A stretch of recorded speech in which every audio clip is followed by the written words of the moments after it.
सोचिए आपके पास 11,000 करोड़ रुपए हैं और वो साल भर में 37,600 करोड़ हो जाते हैं।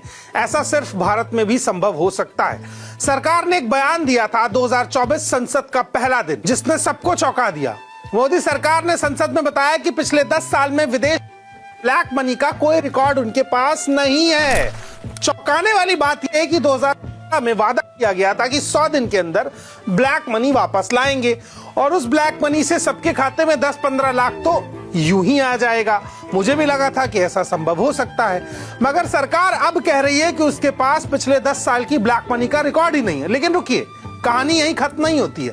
जून 2025 में स्विस नेशनल बैंक के आंकड़े जारी होते हैं और सच सामने आ जाता है। 2024 में भारतीयों का पैसा स्विस बैंक में 3 गुना बढ़ गया, यानी पैसा और ज्यादा तेजी से फ्लो करके ब्लैक मनी बन रहा है। जो पैसा 11,000 करोड़ 2023 में था, वो 2024 में 37,600 करोड़ हो गया।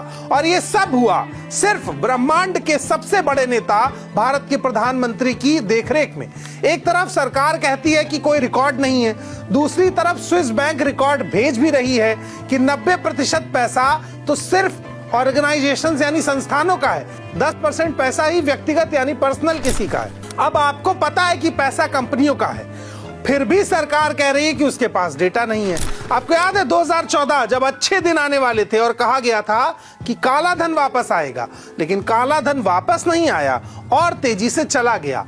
आज 2025 में स्विस बैंक में 3 गुना पैसा बढ़ गया है। वो पैसा कहां से आया है? अब आप एक और मजेदार बात जानिए। जो सरकार कह रही डेटा नहीं है, 2018 में स्विट्जरलैंड ने भारत को डेटा भेजा है ऑटोमेटिक एक्सचेंज ऑफ इंफॉर्मेशन के जरिए, फिर भी सरकार कहती है कि रिकॉर्ड नहीं है। स्विस अथॉरिटी कहती है ये सब लीगल मनी है, लेकिन भारतीय जानना चाहते हैं कि इतना पैसा किसका है, कैसे आया और क्यों आया और बढ़ता क्यों जा रहा है।